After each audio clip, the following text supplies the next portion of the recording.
चुनाव तो पूरे बिहार में है, बट आप जिस भी न्यूज चैनल पर जाओ चर्चे में है सिर्फ एक ही बिहारी। नाम है खेसारी खेसारी खेसारी खेसारी लाल यादव। खेसारी लाल यादव। खेसारी लाल यादव। खेसारी लाल यादव। खेसारी लाल यादव। अब खेसारी को रोकने के लिए एनडीए ने सबसे पहले उतारा एक बिहारी। नाम है उनका।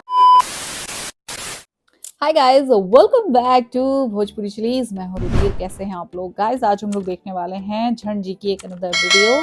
इतना संयम तो होना ही चाहिए। दिनेश लाल यादव ने रहुआ, खेसारी लाल यादव, रवि किशन। ओके, तो स्टार्ट करते हैं वीडियो। इसकी ओरिजिनल लिंक आपको डिस्क्रिप्शन में मिल जाएगी, तो चेक आउट।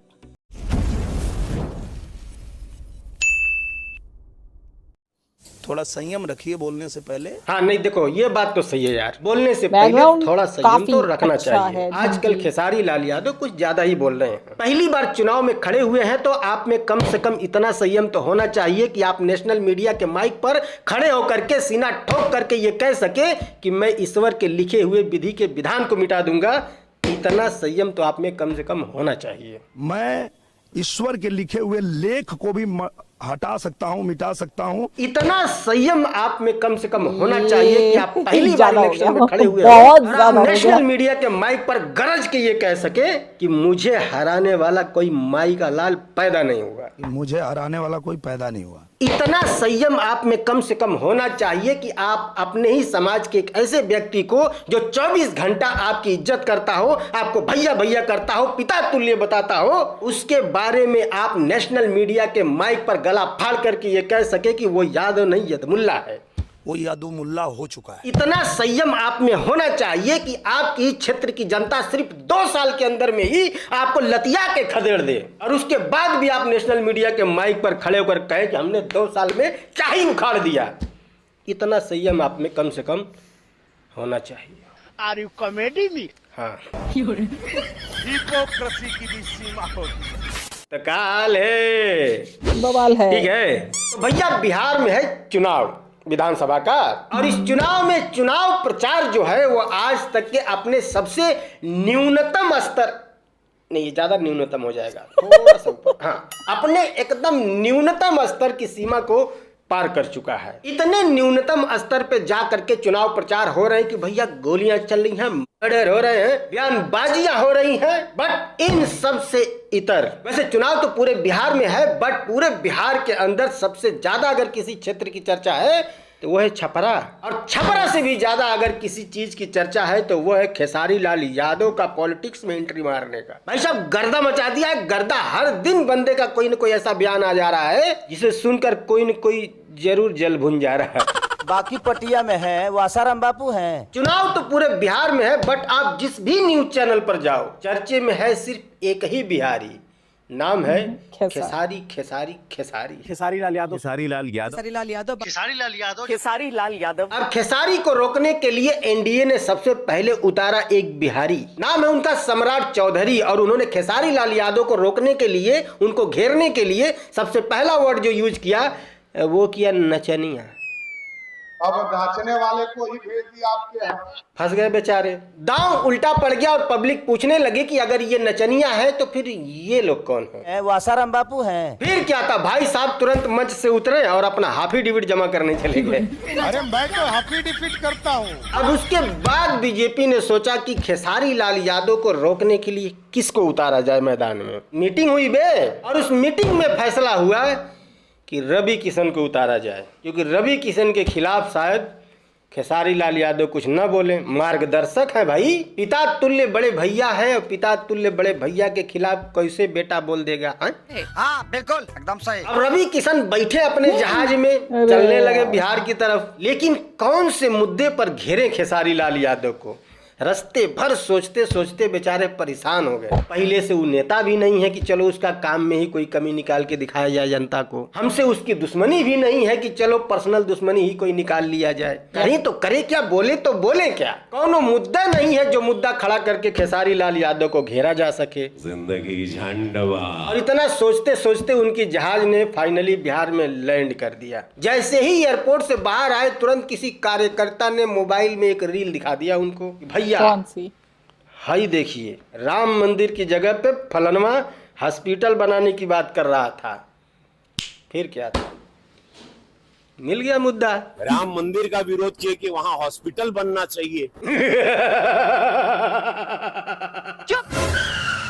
भाई राम मंदिर का भी विरोध करने लगे, छपरा से आवाज आई। अब इस मुद्दे पर खेसारी लाल यादव थोड़ा थोड़ा इनके चंगुल में फंसते हुए नजर आए। बीजेपी को लगा प्लान काम कर गया। अचानक से हमला करने के लिए बीजेपी ने अपना एक और सैनिक भिड़ा दिया। दोनों तरफ से करो, एक तरफ से करोगे तो ऐसे रोक लेगा, बॉडी बिल्डर है भाई। फिर उनके दूसरे सैनिक दिनेश लाल यादव निरहुआ मैदान में उतरे और उन्होंने भी सेम मुद्दे पर घेरा कि राम मंदिर की जगह हॉस्पिटल बनना चाहिए। अब मैं आप लोगों से एक बात पूछना चाहता हूँ कि राम मंदिर की जगह पर हॉस्पिटल बनाने वाली जो बात कही थी खेसारी लाल यादव ने, वो कब कही थी? आज के लगभग 1.5-2 साल पहले, राइट? राम मंदिर की जगह पे काश एक हॉस्पिटल बन जाता तो उसमें मुसलमान का भी इलाज होता और एक हिंदू का भी इलाज होता। तो एक बार के लिए मान लेते हैं कि खेसारी लाल यादव ने गलत बोला, सनातन के खिलाफ बोला, सनातन विरोधी है खेसारी लाल यादव, मान लेते हैं। तो 1.5-2 साल पहले जब खेसारी लाल यादव ने ये बात बोला था, उसके बाद भी वो छोटा भाई था, लाडला बेटा था, सुलझा हुआ कलाकार था, बढ़िया सिंगर था, सब कुछ था। तो पार्टी में आ गया ना, आज तो कैसे भाई आपको विरोधी पता तो चल होंगे गया कि ही, वो जो कुछ ना बात कुछ तो 2 साल बोलना ही पहले है। खेसारी लाल यादव ने बोला था, जब वो तब सनातन बोला था विरोधी तभी बात। कंडेम करना आज याद था आया है। इस चीज को। भाई जब खेसारी लाल यादव ने ये बात जब बोला था आज के 1.5-2 साल पहले, तो उनकी बोली हुई बात अगर सनातन के खिलाफ थी तो विरोध उसी वक्त होना चाहिए था ना। Exactly. आज अचानक से याद आया है कि वो बात सनातन विरोधी था। बेचारे भूल गए होंगे, टेंशन बहुत है ना। खैर छोड़ो, ज्यादा पॉलिटिक्स हो जाएगा, ज्यादा डीप नहीं जाएंगे। दिनेश लाल यादव निरहुआ का थोड़ा सा बयान सुनते हैं। ओके, रवि किशन के बारे में बोलने से पहले सोचना चाहिए कि आप किसके बारे में बोल रहे हैं। हाँ, रवि किशन के बारे में बोलने से पहले 100 बार सोचना चाहिए। भैया जो भी पॉलिटिक्स में आता है नहीं बोल वो सकते हो, ठीक सबके है? लिए रिमोट से आदरणीय ही लहंगा होता उठाने का आविष्कार किया है उन्होंने। इतने बड़े संत आदमी के बारे में तुम बोलोगे? तुम्हारी इतनी हिम्मत है? हम रहते ये बोल पाते। अगर आप ये बोलते हैं कि रवि किशन ने कुछ नहीं किया, मनोज तिवारी ने कुछ नहीं किया और निरहुआ ने कुछ नहीं किया, तो जब ये लोग सांसद होके कुछ नहीं किए तो आप विधायक होके क्या कर लेंगे? हाँ, इन्होंने सांसद बन के कुछ नहीं किया तो तुम विधायक बन के काहे उखाड़ लोगे? हैं? जब ये लोग निकम्मे हैं, तुम्हें भी निकम्मा बन के रहना पड़ेगा, तुम्हें भी कुछ नहीं करना है, ठीक है?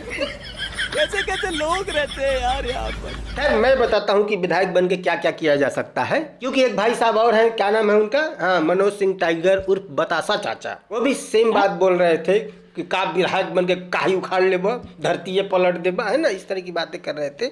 नहीं, उखाड़ ले शब्द उन्होंने नहीं कहा था, मैं जोड़ रहा। आप अपना पद पा जाएंगे, विधायक बन जाएंगे तो आप दुनिया पलट देंगे भैया। इतना फंड आ जाएगा आपके विधायक निधि में, मारेंगे पूरा। दिमाग के माँ बहन मत कर बाबू। तो विधायक बन के क्या क्या किया जा सकता है शायद इन लोगों को नहीं पता होगा, क्योंकि ये लोग जिस पार्टी में है वो एक बहुत बड़ी पार्टी है, और इतनी बड़ी पार्टी में इन्हें कितनी ही तवज्जो दी जाती है वो आप लोगों को पता है, बताने की जरूरत नहीं है। विधायक बनने के बाद आप अपनी कॉन्स्टिट्यूएंसी में, अपने क्षेत्र में वो सारे काम करवा सकते हैं जो आपके अंडर में आता है। उसके लिए आज अगर तक आपके किसी विधायक विधायक निधि ने का ढंग से पैसा काम कम किया पड़ नहीं रहा है है, तो आप ठीक है, एक्स्ट्रा करते पैसा भी तो लगा सकते obviously हैं। आपको काम दिखाना होगा, इन्हें नहीं पता होगा। विधायक बनने के बाद आप मंत्री बन सकते हैं अगर आपकी पार्टी सत्ता में आती है तो।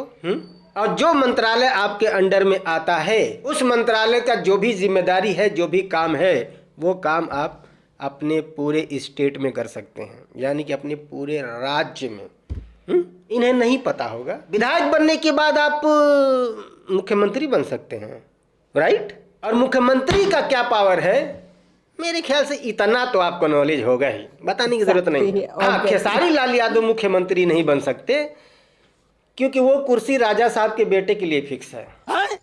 हाँ, लेकिन विधायक बनने के बाद यहाँ भी उप मुख्यमंत्री बन सकते हैं। और खेसारी लाल यादव फिलहाल जिस पार्टी में हैं, अगर वो पार्टी सत्ता में आती है तो खेसारी लाल यादव की बिहार में इतनी पॉपुलैरिटी तो है कि वो मंत्री पद के लिए दावा ठोक सकता है?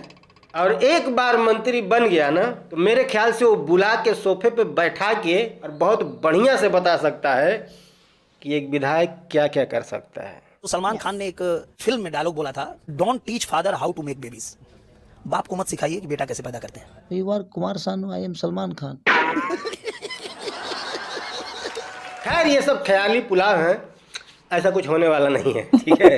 बिहार में फिलहाल जो माहौल है, सरकार बदलती हुई तो मुझे नहीं दिख रही है। हाँ, खेसारी लाल यादव अपनी सीट से जीत सकते हैं, लेकिन सरकार बदलने वाली जहां तक बात है, मुझे नहीं लगता कि सरकार बदलने वाली है, ठीक है। क्योंकि देखो अभी मैदान में जनसुराज भी आ गई है, जो कि एक बड़ी पार्टी है। अब जनसुराज का बिहार में अपना कोई वोट तो है नहीं, क्योंकि नई पार्टी है, पहली बार चुनाव लड़ रही है, तो पहले से उसके पास कोई वोट बैंक तो है नहीं, तो उसको कौन लोग वोट देंगे? जाहिर सी बात है, जिन्होंने पहले बीजेपी को वोट दिया होगा, या फिर आरजेडी को वोट दिया होगा, या फिर दूसरी किसी पार्टी को वोट दिया होगा, उन्हीं में से कट के लोग उधर जाएंगे। वहीं पर आप MIM पार्टी भी है असदुद्दीन ओवैसी वाली, वो भी इस बार लगभग 25-26 सीटों पर चुनाव लड़ रही है, तो वो लोग किसका वोट काटेंगे? जाहिर सी बात है आरजेडी का, क्योंकि बीजेपी का वोट उधर तो ट्रांसफर नहीं होने वाला है कम से कम, है ना। हाँ, जनसुराज की तरफ एक बार ट्रांसफर हो सकता है, MIM की तरफ तो नहीं होगा, तो किसका वोट ट्रांसफर होगा उधर? आरजेडी का। तो भाई रास्ते बहुत कठिन है, ठीक है। हाँ, जेडीयू का वोट अच्छा खासा कट सकता है अगर वो बीजेपी के साथ चुनाव न लड़े तो, क्योंकि जिस सीट पर जेडीयू चुनाव लड़ रही है उस सीट पर बीजेपी तो नहीं लड़ेगी, तो जो बीजेपी के कट्टर समर्थक हैं उनकी मजबूरी होगी जेडीयू को ही वोट करना, और जिनकी मजबूरी नहीं होगी वो जनसुराज की तरफ जाएंगे। ये मेरा पर्सनल एनालिसिस है, और वो भी मैंने इंटरनेट पर देख करके वीडियो इंटरव्यू देख करके ये सब बताया हूँ। असल में जमीन पर क्या माहौल है मुझे नहीं पता, हो सकता है कि मेरे एनालिसिस से विपरीत वहां पर माहौल हो।